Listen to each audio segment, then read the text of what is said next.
Welcome, everyone. This is Megan Mitchell, and today I am going to be discussing the ethical considerations of how technology is changing the social work landscape. And I am an LICSW and I am practicing in Washington, D.C. A little bit about myself. I am the founder of Agents of Change Social Work Test Prep, and I have been working as a clinical social worker since 2015. And that has been primarily working with children and adolescents, mostly elementary school age children. So I do work with some occasional adults, but generally it's school age children. Some fun facts about me. I am addicted to learning. So I'm working on my doctorate in social work at SUNY Buffalo, and I am excited about that. I told myself I would never go back to school, and here I am. Like I mentioned before, I practice in DC, so I have been in Washington, DC for the last 10 years, but I originally was born and raised in Michigan, and I am a big University of Michigan fan. If anyone out there is a Wolverine, go blue. So let me give a brief introduction of kind of where we're going to go today. So we know that technology is really becoming a driving force in our lives. We just can't escape that. And I think since COVID, that has happened a lot more. So it's going to be increasingly important for us to understand and consider the ethical implications of how technology is being used in the social work field. It's going to look different in every setting, but it is important that we know the pros and cons, and that we are engaging in technology and with technology in ways that are ethically appropriate. Technology has the potential to greatly enhance the effectiveness of social work practice, but there's always going to be ethical challenges and risks, which is with any new medium that we are using. So I don't want you to think that technology is all good or all bad. We really want to come into this with a balanced mindset that there are pros and cons, and there are definitely things that we need to consider and think about so that we are protecting the dignity and worth of our clients. We're going to explore ethical considerations, risks, and how we can mitigate the risk, right? We want to make sure that we're engaging in ethically appropriate ways in social work practice. So here's a little roadmap of where we are going to go today. It's kind of broken into 5 parts. We're going to start with an introduction, ethical principles, ICTs, information and communication technologies, code of ethics, technology considerations, and then we're going to wrap things up with a mock case study so that you can really work on some critical thinking through an actual case that involves the misuse of technology and how you would problem solve that. So let's go ahead and dive in. How has technology impacted social work practice or the field in general? It has helped us connect with clients and access resources more efficiently. In the pandemic, we had to rely pretty much solely on technology. So we were jumping on Zoom, which we had a lot of us had not done that before. We were FaceTiming. We were constantly on our devices. And this has been really helpful in breaking down a lot of barriers, and it has allowed us to reach more clients. It has been helpful for clients that might not be able to come in person for services, and it might be better for their circumstances to be able to connect via phone or a virtual platform. However, there are obviously negative impacts of technology. This could be the risk of client data loss. There's always hacks that are happening and information can be compromised. I don't know about you, but I get emails a lot that are like, your data has been compromised. Please change your password. So that's a big issue that we need to consider. So we need to make sure that we're being compliant and we're protecting client information. There's the loss of face-to-face interactions. So a lot of people do much better with face-to-face work. I work primarily with children, and the preference is definitely for in person. They pick up a lot on our body language, our cues. But for some people, including myself, I would much rather prefer a virtual option just out of convenience. The last thing that we need to consider that we don't talk about that often is, are we perpetuating existing inequalities? right? Is the gap widening for those that have access to technology and those that don't? So I think it's important that you just take a moment to take a step back and reflect on how you utilize technology, maybe in your personal life, of course, in your professional life, and how are you specifically seeing it impact social work practice?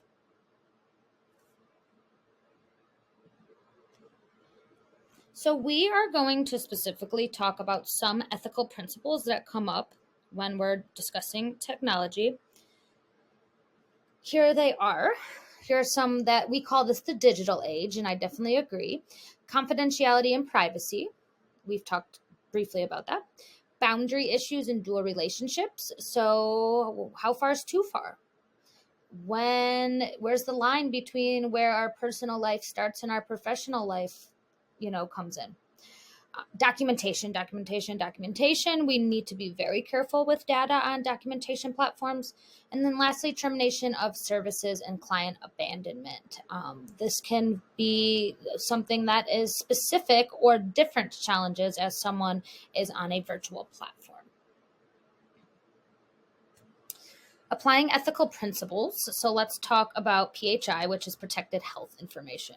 So these are some terms that you should be familiar with. PHI is protected health information. And then there's HIPAA, Health Insurance Portability and Accountability Act. And you should be using software that is HIPAA compliant, which means that it protects client data. You also need to think about when you're searching online for information about clients, do you do it? Do you put their name into a Google search, knowing that, that's saved somewhere? So I would think about these things, right? Where's the line? How far is too far? Is public data? Should we be searching for that? There's no right or wrong answer. I think it's just something for you to consider. Boundary issues in dual relationships. We talked a little bit about this. Do we search for clients online? Is that appropriate? Why are we searching them online? Responding to Facebook requests. You should be thinking about what your policy is for social media. Do you allow clients to Facebook request you? I have a very hard no Facebook request stance, but that's not everyone's line. Will you be Facebook friends or social media friends with former clients? What is your agency's policies, right? Do they post things on social media? Are they on Instagram? Are they on TikTok? How do we reach our team clients? They are utilizing these different platforms a lot more frequently. Do we communicate with clients outside of working hours?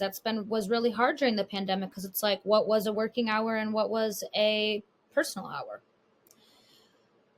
During virtual sessions, it's almost a glimpse into our space. So you want to make sure that whatever you have on camera is what you'd feel comfortable having someone see.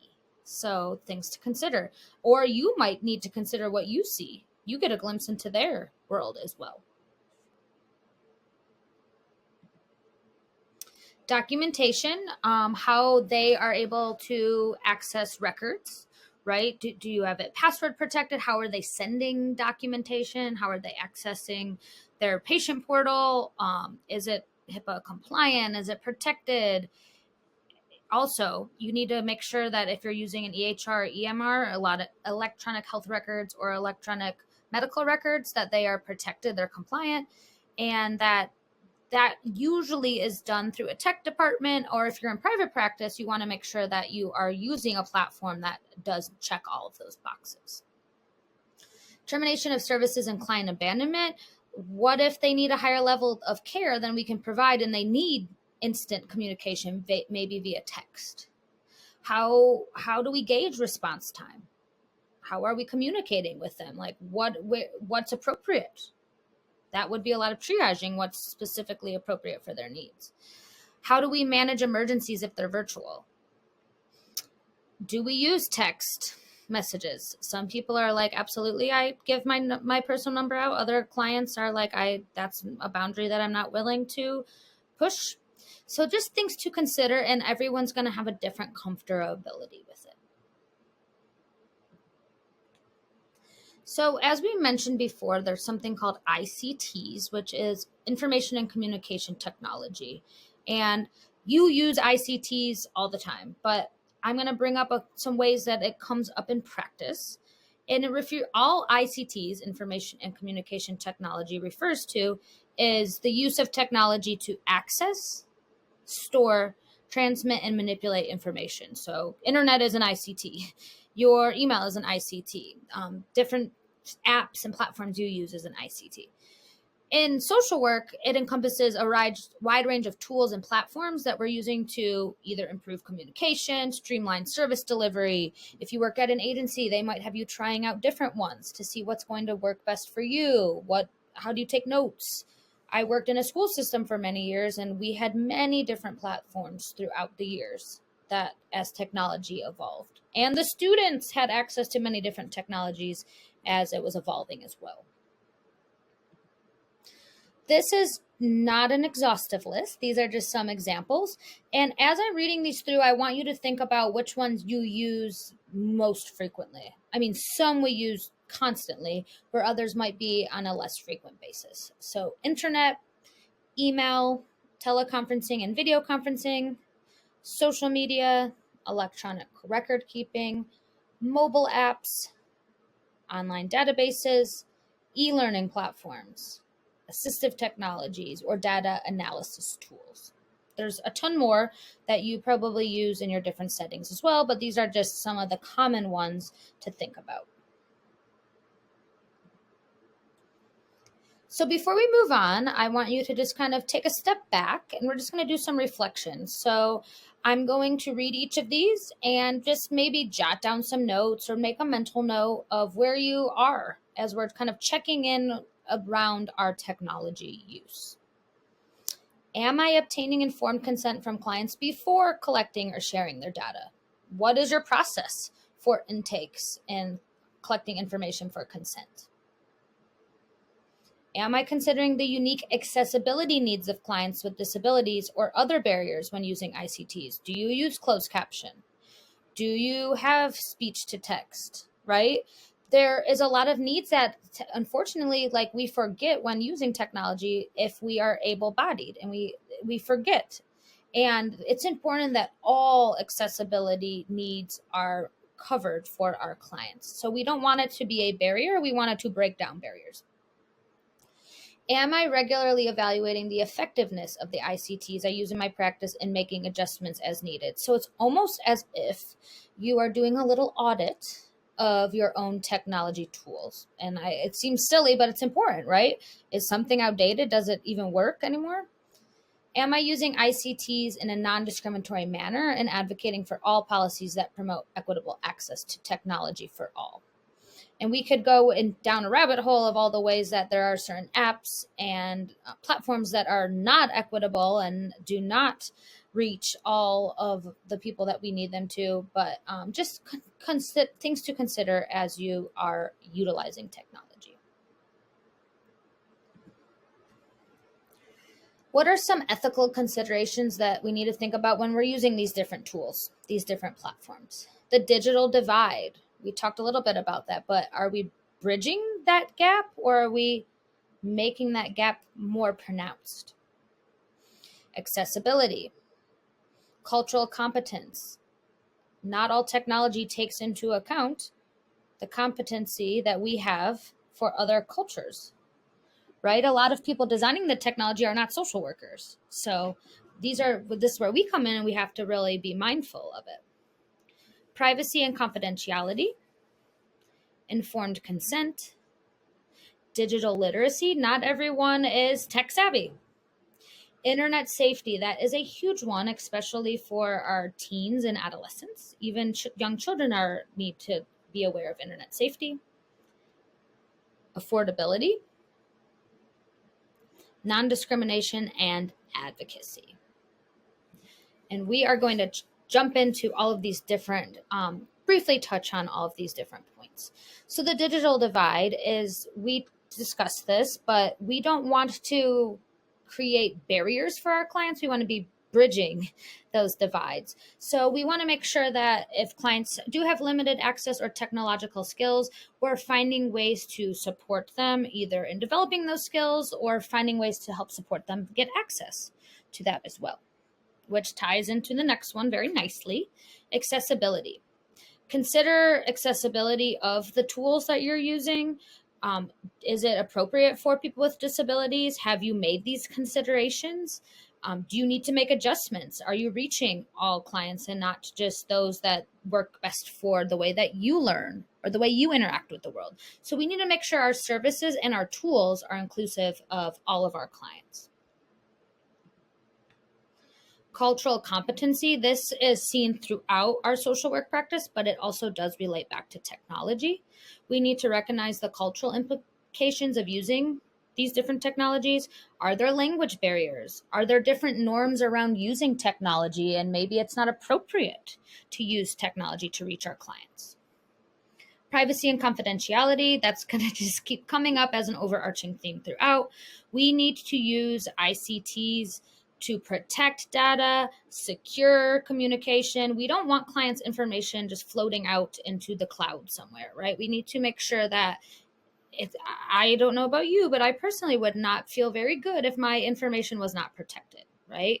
Especially when there's like, you might be needing credit card information, or there's confidential mental health and medical information that's out there. So please, please, please be mindful. And if you don't know what your agency's policy is around this, make sure you ask, just so that you can be abreast to what is going on. Informed consent. You need to make sure that clients give conformed consent in a way that's going to be appropriate. Word of mouth is usually not acceptable. Written is best. But you need to think now, a lot of people e-sign things. They do digital document signing. And then they also need to be aware of how their data will be used. Who has access to it? How can they request access to it? Digital literacy. We need to help clients develop their digital literacy skills if that's something they're interested in. And if they're interested in utilizing technology, we want to help them do it effectively and safely. Like I said, this is a big point for our teens. You will see throughout, this is 2023, but there are already some states passing laws regarding social media use for teens, and there will be different sides of the coin on where people fall and what they think is appropriate for them. Internet safety. You want to make sure that you're educating clients about internet safety.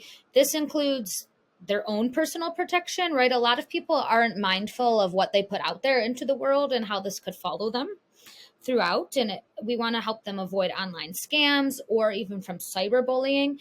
A lot of times people, when they're being scammed, don't know they're being scammed. So it might be our role to help them build up some of this internet safety, build up some of this knowledge so that they are, especially our most vulnerable clients who would be the perfect target for a scam. And these have gotten so advanced that it's just mind blowing.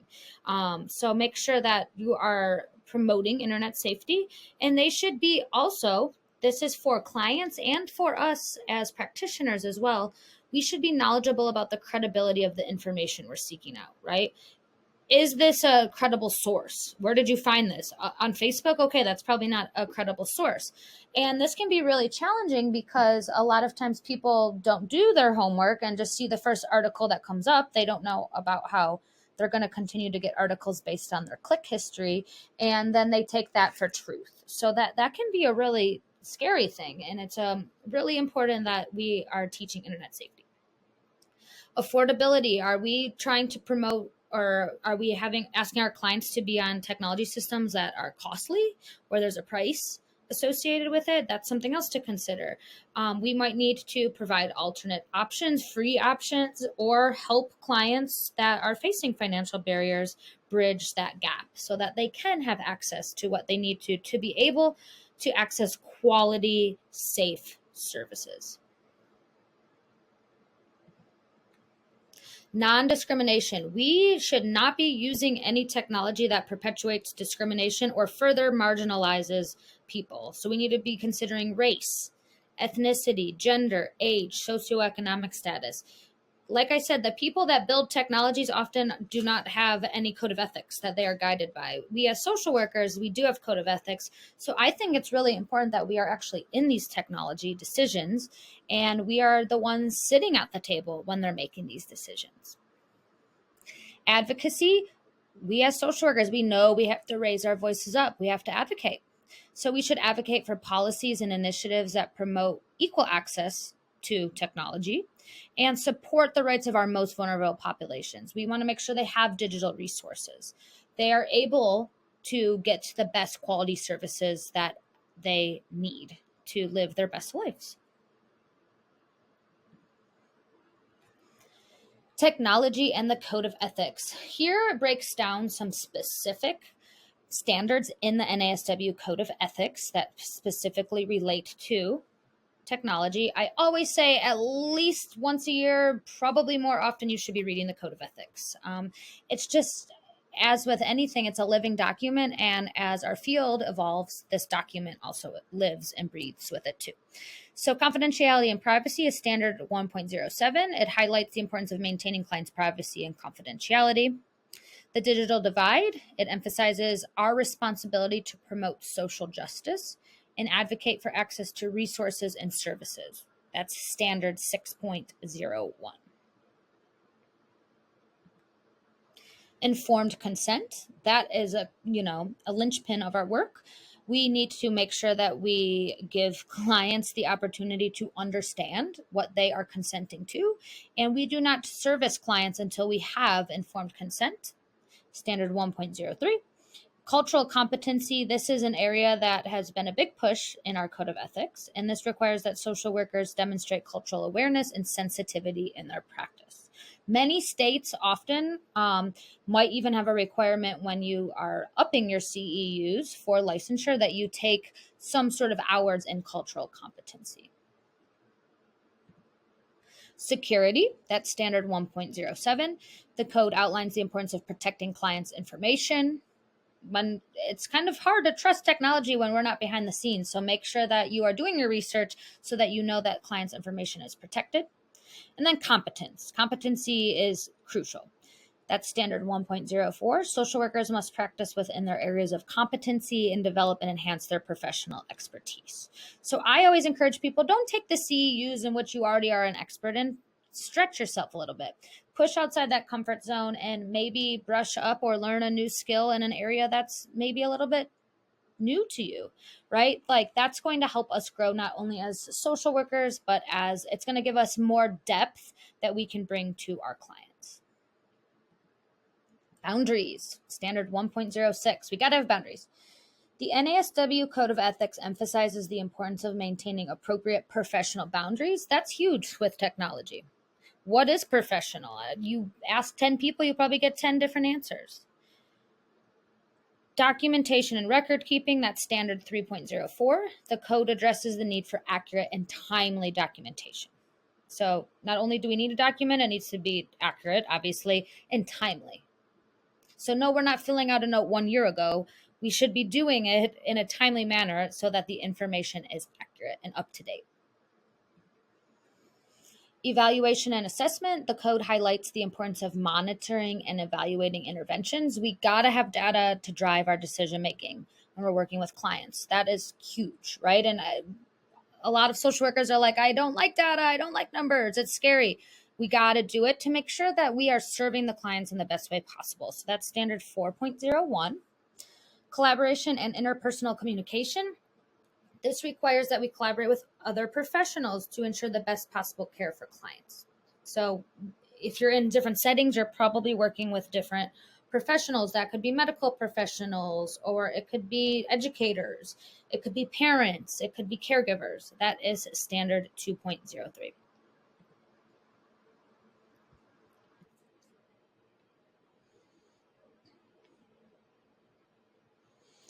Now we're going to switch gears a little bit and talk about something that really excites me, mostly because it is blowing up in the tech space. And that's going to be ethics, technology, and AI. And what is AI? AI is artificial intelligence. And it sounds really big and really scary, but I'm going to give you some examples of how we have been using AI, how we probably use AI in every day, and what are some considerations that we need to think about for ourselves and for our clients. So AI refers to, this is the actual definition, dynamic machine intelligence. So it is usually programmed by a computer. And it might include facial recognition. So think of when you are going to open your phone and it recognizes your face. That's AI. Perception. So that could be speech recognition. It knows your voice, right? If you have a Alexa or a Google Home. There's whole language processing. That's where it takes a lot of information and it processes it and gives you an output. So that's a chat bot, similar to like a chat GPT. And then there's social intelligence, where it uses algorithms and a variety of different information, synthesizes it to determine different social situations. But of course, it takes out the human component from it. So you need to know that it's very input-output related. So you might be thinking AI, I think of, it seems very futuristic and we have robots and all of these things, but it's actually already being used a lot in the social work field and in your everyday life. So let's think of how to just take a moment to reflect. How do you use AI in your everyday life?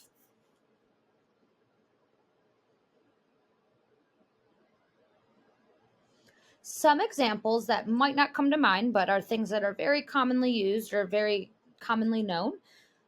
ChatGPT, we're going to talk about a little bit further. That's a huge one right now, but Siri, if you use that on your phone. Alexa, that is a way that we use AI. Like I said, facial recognition on our phones. A lot of the technologies we use AI behind the scenes. So Netflix, it uses AI algorithms to give us those what do you think that you should watch, or here's what's recommended for you. Other things include Grammarly. I don't know if you've ever used that, but it helps give you information and corrections on grammar and spelling. And then also, if you think of this, there is those on text keyboards where it kind of guesses and it autocorrects. That's AI as well. And then on email, sometimes when you type and it kind of gives you it tells you if you're like, hello, hi there, and it knows how to finish the sentence for you. So there are a lot of ways technology and artificial intelligence is already being used. Some people, there's a ton of different apps out there. So you might be very familiar or you might be not familiar, but how is it being used in the social work field?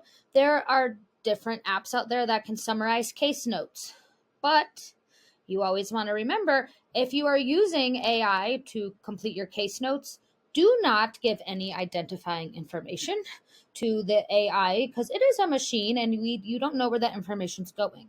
So you want to keep it vague, right? You do not want to say the first name, last name, and any identifying information if you are using AI to maybe help you summarize your thoughts or summarize notes. Identifying treatment options for various symptomology. So the good thing about something like a chat GPT or something that can data mine tons of information is it can give you a synthesis of a ton of information that's out there. So it's kind of like a more improved Google search. So you might be having some questions about some symptoms that a client's having, or this could be medical symptoms, and it might say, here's 5 treatment options that could be appropriate for your client. You need to make sure, though, that you're using the technology and the AI as a guide, right? We don't just say, I chose this treatment selection because AI told me to, right? You still have to use the human component and common sense, common knowledge when you're utilizing these different things. Another thing that people are using technology for is to outline and prepare, maybe for a presentation or to gather their thoughts. So maybe you are looking for ideas of how to incorporate art therapy into a session. You put that into ChatGPT and you could say, what are some art therapy techniques I could use? It's going to pop out some things. So it's really good to start to generate some ideas, right? But like I said, it's a jumping point. It's not the end all be all. It's a starting point. And that's where it's getting a little tricky is some people are just plagiarizing the artificial intelligence. They're not putting their own sense into it. They're not critically thinking. So we really need to make sure that you are individualizing things if you are using these technologies. Understanding trends and summarizing research findings.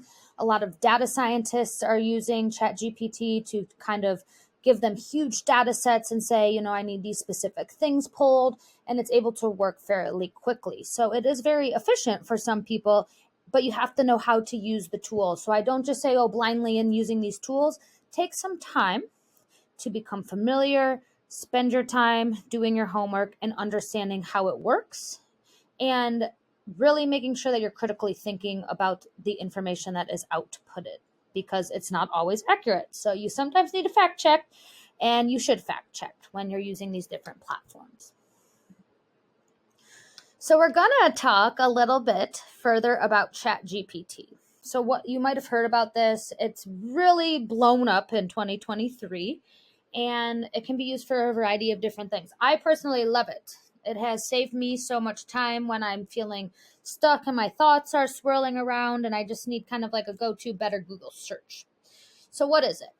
ChatGPT is an AI computer-powered program that can chat with people and provide information. So you ask it a question, you put an input in, and it produces an output. And it uses tons of patterns. The computer has learned this over time. And it uses your previous conversations. So if you use multiple prompts, it starts to get smarter, which is really cool. It learns from itself. So it's constantly learning. It's constantly improving based on the prompts that you get it. So for example, I might say, what is an example of an activity I can use in art therapy? And it might pop some out. And I say, specifically, what can I use in art therapy for a 14-year-old? And it might give you some things. And then specifically, what can I use in art therapy using markers and crayons? And it should start to give you more specific information the more specific input you give it. It's not a real person, right? There's no emotions. There's no personal experiences. It feels like you're talking in real time with someone, but you're not. And that's where it gets a little bit tricky. So it's not a real person. There's no emotions. There's no personal experience, but it's there to provide information.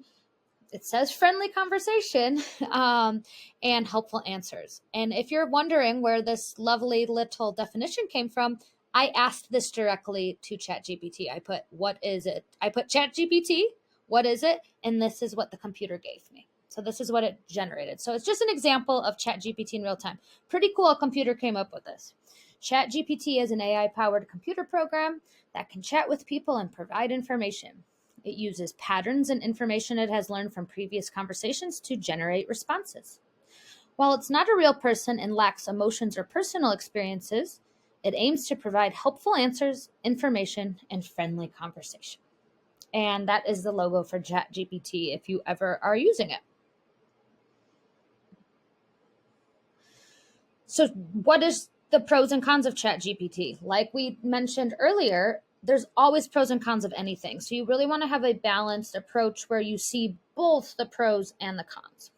So there are pros and cons for using it in mental health practice. And what are they? These are just some, but I want you to also on your own think what could be some pros and cons.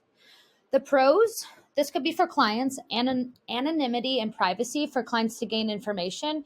So maybe they're too embarrassed to ask a family member, or maybe they have some sort of symptom that they are just scratching their head about and they don't feel confident asking. They could ask the bot, right? They could get some more information. Time efficiency. Because it's mining and collecting all this information, it can definitely save time if you learn to use the tool correctly. Information and resource distribution. So it can pull a lot of resources, synthesize it so that users can get it out at a faster pace, right? You can produce content at a much faster rate if you're using an AI bot versus just individually doing it. It can help with documentation and organization. So you could even say, like, what are some organizational tools, or give me a template for X, and it could pop something out. And then continuous learning and professional knowledge, you can really ask it anything. Like, it could be the most random thing, just whatever curiosity strikes you at the moment. You could put that into ChatGPT and it should produce something out. So those are some things to do with it. There is a free version and a paid version. So I definitely suggest, if you have not yet, check it out. See what it's all about and just have some fun with it. The cons, there's always negatives. There's no human connection. People might feel as if they're connecting with a human, but they're not. It's not personalized. It's not a person at all. It's computer. There's no clinical judgment. So it doesn't know the circumstances of a client if you're defeated a scenario, even if it's anonymous. Like we are the vessel with the clinical judgment. So our clinical judgment reigns supreme. We are the human, right? There's ethical concerns, right? What is too far with using this? What if people are using it in a negative way, or they are using it to look up very negative things, right? What if they become reliant on it and they're not using that brain power that they need, right? We've talked a little bit about plagiarism is rampant with it, and it could have the potential to be abused if not used correctly. Risk of misinterpretation, right? Think of this. Have you ever received a text message or an email and you're like, I have no idea if this person's upset at me or if that's just their tone, if that's their style, and you're left wondering? That's going to happen with this because it's just spitting out information. There is no room for there's tons of room for interpretation because it's pulling information together. So people really need to be very mindful of how they are using the information and interpreting it. And then it risks that someone might become very reliant on the technology or even like addicted to it to the point that it's not healthy. And we'll talk a little bit about that further, but we don't want people to become solely reliant on it and totally using it completely to take away some of the human time, because there are those cons that we really need to think through. So if you are using a bot like this, make sure you proofread it. Make sure you're giving the human eye and the human mind a read through so you can determine if it was accurate or not. So let's talk a little bit further about these. Anonymity and privacy, we talked about this. Those conversations that clients might not feel comfortable having in real life, they might, or maybe even stigmatized topics, they might be able to utilize the bot to gain information, right? So they might not feel comfortable. I'm thinking maybe like a teen or an adolescent, it doesn't feel comfortable asking their parent about something. So they go into ChatGPT and get some information. The problem with this is we know with some of our clients, they don't have the internet safety knowledge. They don't have the digital literacy. So if you are working with like a client or in your own life and you have a teen or an adolescent, you want to make sure that they know what ChatGPT is and that they're using it properly, right? That's what's really, really, really important. Time and efficiency. So unlike us, our brains only work so fast. This computer can work super fast. It can handle multiple conversations. So like how we would be multitasking, and it's difficult because we're splitting our brain power in different directions. These bots, this tool doesn't do that. So it can multitask. So it can handle a large amount of queries at any time. So like millions of people could be using it at once. This also could save clinicians time, organizations time. A lot of organizations are getting the paid version and having access for everyone in their agency to help them save time, especially if it's like researching things or writing blog posts or different things that are going to help them I've heard of some mental health professionals are really utilizing it for more of the administrative work so that they have more time to spend with clients, which is always a good thing. Information and resource distribution, right? They can provide access to a lot of information, and think of how diverse our clients' needs are, and we might not always know. We could use ChatGPT as a starting point to collect more information, but we got to make sure that we are investigating and being critical of the information that it's giving us. So we want to be effective, and this just gives us access to more information that can be distributed if it is solid quality information. Documentation and record keeping, it can just streamline the process. We talked a little bit about this. There's case management systems that are already out there that can help with structures and help with efficiency. It can save time on more of that administrative piece that we just talked about, which helps clients get more time face-to-face with a clinician in a perfect world. But always remember client confidentiality. Is it HIPAA compliant? Are you making sure that the client's confidentiality is not just out there in the internet world? So you got to be very mindful that to weigh the pros and cons. Yes, it might be saving time, but at what cost? Continuous learning and sharing professional knowledge, like I said, it just allows you to have access to a lot of information. So you can exchange information, you can share best practices, you can build out your professional development in ways. Like, we have so much access to knowledge, which is such a privilege. And ChatGPT really allows us to tap into that as a very, very valuable research. It can also help with disseminating research, right? It's like maybe it's reaching more people, and that's always good. So that's gonna advance our profession. And I will say, oftentimes social workers are the last one to the party. So I would really like to see us having a seat at the table and shaping technologies so that we can better the social work practice and stay up to date and find ways to be innovative and cutting edge that are not only going to be helpful to us, but really help us service our clients as well. Cons: lack of human connection. We talked about this, but the computer is trained to quote unquote mimic different emotions. So empathy, sadness, anger. Like, I would be very interested to say, write an angry email and see what it does. But we know with human connections, there's subtleties, there's body language, there's tone, there's eye contact. That's completely going to be missed, which makes it really depersonalized. So we don't want to be, I'm not going to say to my client, your therapy session will be with ChatGPT today. That takes out the human connection piece. Limited clinical judgment. I have mentioned this throughout, but this is not a clinician. This is a computer that reads a lot of information. So there's no human intuition. It can't really interpret or critically think about complex, ambiguous, gray area situations where flexible thinking is required. And I cannot say this enough, it can't fully replace our skilled judgment of a trained human professional. It's pretty good, but it's not us, is what I will say. Ethical concerns, once again, confidentiality, because you don't want to give any identifying information. There's so much unknown. It's growing so fast. There's not a code of ethics, and people are starting to worry, like, is this growing too fast?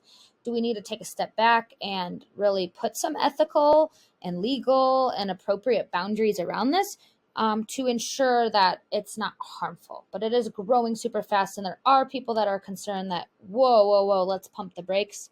We need to take a step back. Risk of misinterpretation, because it's not an actual human, it's not going to be able to respond appropriately to our nuances, right? So it might give inappropriate advice or interventions because it's just spitting out data. It doesn't know the personal circumstances. It doesn't see the whole picture. And that can be harmful if that is not, like I said, critically evaluated by the clinician. So you really got to be careful about that. Potential dependency on technology, right? Just like any technology, we don't want people to become fully dependent on it.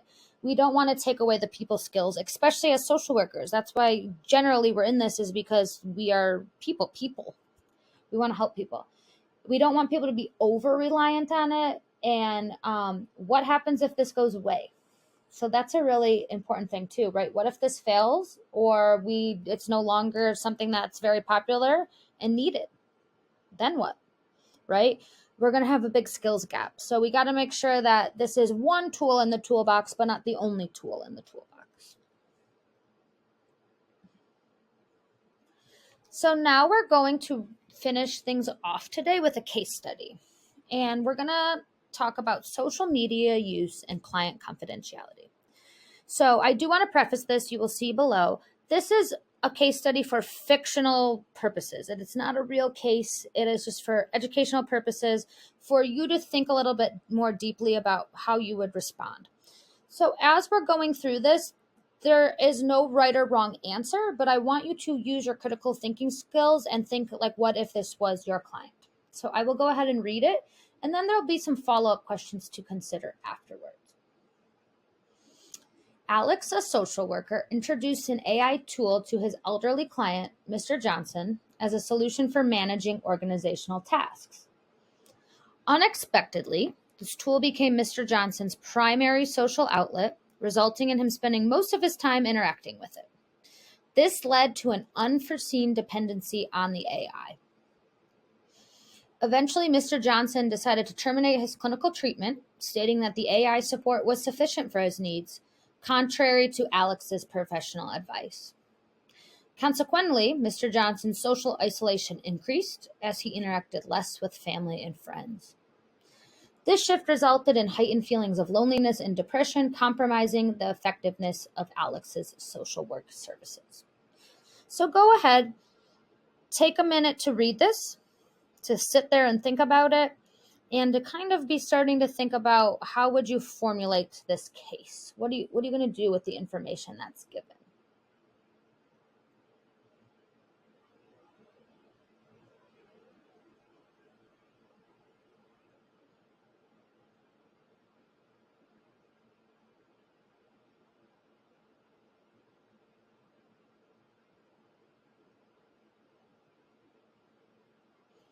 Let's sum this up.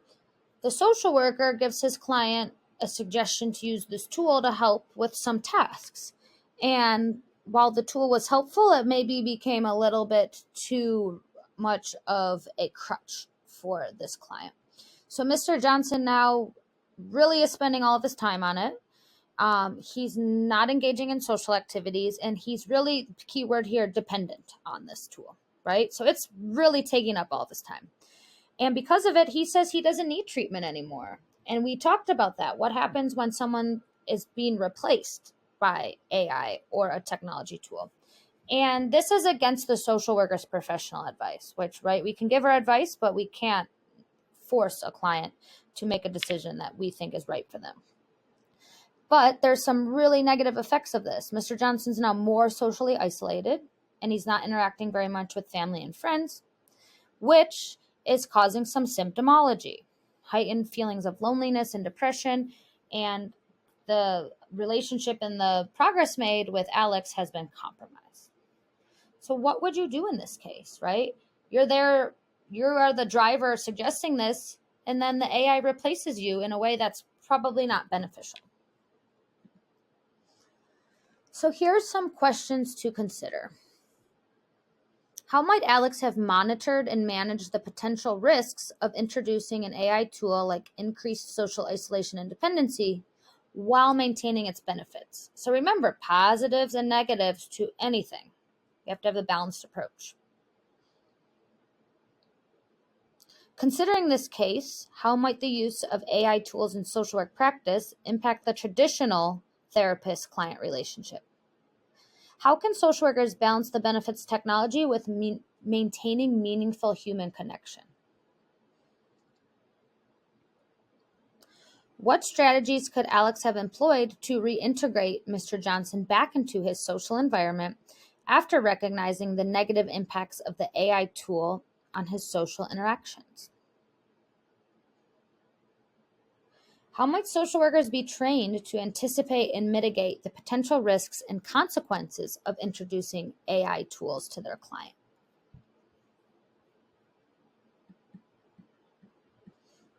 So these are really just discussion and mental exercises for you to reflect on, but I'll touch on a few of my thoughts. These are my thoughts only, right? There's no right or wrong for these discussion questions, but things to think about. How could he have monitored and managed the risks? Well, it's really important that we are mindful of letting clients know before we introduce the tool what the risks are, right? And if we are seeing that there's some signs of them becoming very dependent on it, we need to make note of that and address it, right? Because we don't want it to get to the point that it did in this case. How could this AI tool affect the relationship? Well, unfortunately, in this case, it replaced the relationship. And it seems that the client fully went for the technology piece, which then it forces him to lose that human connection. So I think it's always a balance and it's always a dance of how are you making sure that it's a tool, but you're also maintaining human connection that is powerful, therapeutic, and beneficial. How could Alex have reintegrated Mr. Johnson back into his social environment? It would really be a process, right? We wouldn't want to pull the technology out cold turkey, but we might want to address why Mr. Johnson is so dependent on this. Like, what is this doing for him? Is it, is it filling a void and he actually feels he is getting social connection, but really helping Mr. Johnson see the big picture and bringing to his attention, yes, you're on this tool, but you're now not seeing your family and your friends, and like, what are the long-term effects of that? So just helping them see, reflect, and maybe problem solve through some of the different negative situations and symptoms that came up. There was some negative impacts. So maybe helping or working with Mr. Johnson to possibly see how the use is related to some of those negative outcomes that he's experiencing. How might social workers be trained to anticipate and mitigate these risks? I believe that it's so important that you read the code of ethics and you understand what is the pros and cons of the tools that are out there in the world. We can't, like I said, we can't shy away from them because they're here and our clients are probably engaging with them. So we need to be educated to our best ability so that we can help clients understand the risks and consequences. But they can't understand the risks if we don't even understand the risks. So I think it is essential that we have trainings on this, that you investigate, you use the tool yourself first, and you monitor throughout. So I think we will see in the upcoming months, years, a lot more push towards thinking about these technologies as we are moving forward, and they continue to evolve and continue to really take over the space. Technology can build trust and it also can break trust, right? It seems like kind of a foreign concept because it's not a person, but it can really have lasting effects, or it could have positively, or it can have lasting negative effects. So how can it build trust, right? If you're doing video conferencing, it's better to do it face-to-face via Zoom. I don't mean in-person face-to-face, but I mean seeing the person, right? I don't know about you, when I turn my camera off, if I'm in a Zoom meeting, it's just not the same as if I am engaging face-to-face with someone. So it can help build trust by seeing the person there versus maybe a phone call or a text message. And also, we want to make sure that our video platforms are HIPAA compliant. So if you're not sure, ask. Secure messaging and online portals, I think those kind of go hand in hand. It can build trust because I feel really comfortable and confident if I'm seeing a provider or a medical professional and I have to log into a patient portal. It's password protected. It just gives me a peace of mind that, okay, my records are really secure. So that's how we build trust. How do we break trust? Privacy breaches. I get so upset every time I get those privacy breach emails, or you can collect a check because your data was compromised. It doesn't make you feel very confident moving forward, right? Say you were seeing a provider and they accidentally, had some sort of privacy breach and they were careless with your information. I'm not really going to be super excited to go back to see that person. Misusing technology, for example, using social media to investigate clients. So I really encourage you to think about what your policy is about this. Are you following your clients on social media? And ask yourself, why are you doing that? Is it for a clinical reason or is it out of pure curiosity, right? So we do not want to misuse it. It's going to happen that people investigate us and other people investigate their clients, but be very mindful of what you're doing that for. Lack of transparency, right? You need to be very transparent when you're utilizing online platforms, and you need to let clients know what platforms you're using. Lack of boundaries. Where is the professional line and where's the personal line? Like, that's going to be different for everyone. And some people really have to work hard on their boundaries because it can be difficult for them. And then inadequate training, right? I'm not going to feel comfortable. Think of if you had a surgeon and they don't have training and it gets botched. You're not going to feel like that's very trusting, right? You need to make sure that We need to make sure that we are properly trained in these technologies so that clients can trust that we're doing the right thing with them.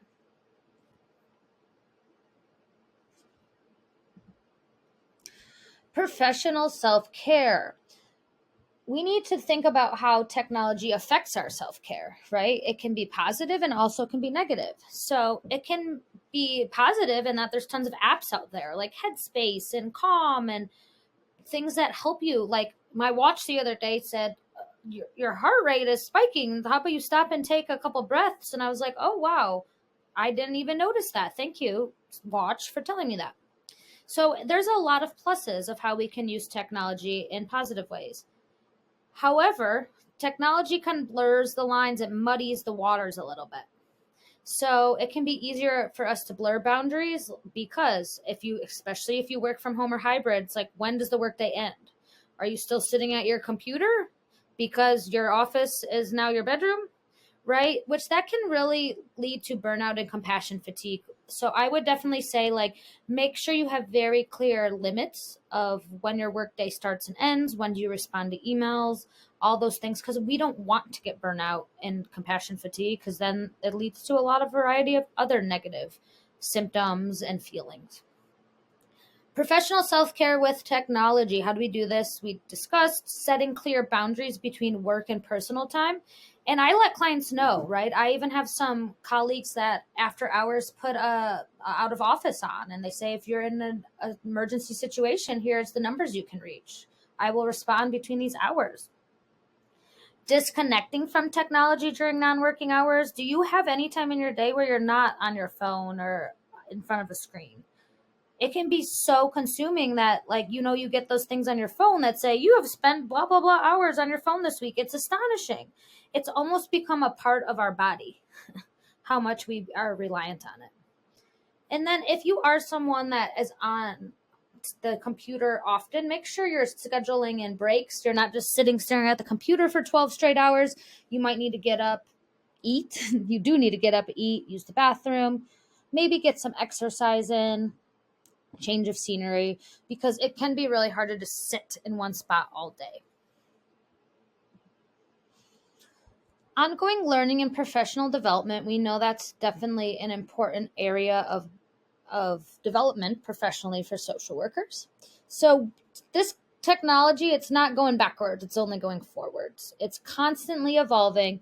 We must be able to adapt and integrate these new technologies, these new platforms, these new tools into our different practice settings, but in ethical and effective manners. Don't just do it just to do it because it serves some purpose. That's what I will say. If you're using technology, what purpose does it serve? What could this ongoing learning look like in terms of technology and ethics? Attending a training, a workshop, to learn, to stretch yourself a little bit more, to kind of self-reflect. Participating in online learning communities, right? There's so many ways I have connected with other social workers through an online learning community, and it's been super beneficial. My doctoral degree right now is completely online, and I actually feel like I have better connections with those classmates than I did when I was in a seated program. So there are ways to make it effective. And then you always want to stay informed. You don't want to be, like I said, the last one to the party. You want to be informed about what new technology is out there, what exists, and what applications it has on our field. Especially if your clients are engaging in something, ask them about it and then do some research, right? Like, I have tons of things that teens tell me specifically, and I'm like, I need to go look that up, because they're just all these different technologies and platforms that I want to be abreast to because it's important in their lives. I know that was a lot of information, a lot of tech talk, but I did want to thank you for tuning in today. And I just hope that you take a few moments to reflect on how you utilize technology or how you plan to use technology in your work. What are the ethical considerations that you need to think about? Or what is one new piece of information that you're taking with you today? So just spend some time after you sign off reflecting on what you took from today. And I do want to thank you. Thank you, thank you, thank you. You can contact me anytime at agentsofchangeprep@gmail.com. And there will be more information on the platform of how you can obtain your CEU information and certificate. If you're interested, here's our citations. They're constantly evolving because this is a new field. So check any of these out if you would like. And once again, I thank you for your time. I hope you enjoyed this continuing education course from Agents of Change. Want to earn your CE credits for this course? Visit agentsofchangetraining.com or the link in the description to purchase the course and take the post-test. If you're looking for more CEs, check out our unlimited plan. You will get unlimited access to 150 plus ASWB and NBCC approved continuing education courses for one low annual fee. We're always adding new courses. Did I mention we also have 5 free CE credits available too? Check it out at agentsofchangetraining.com.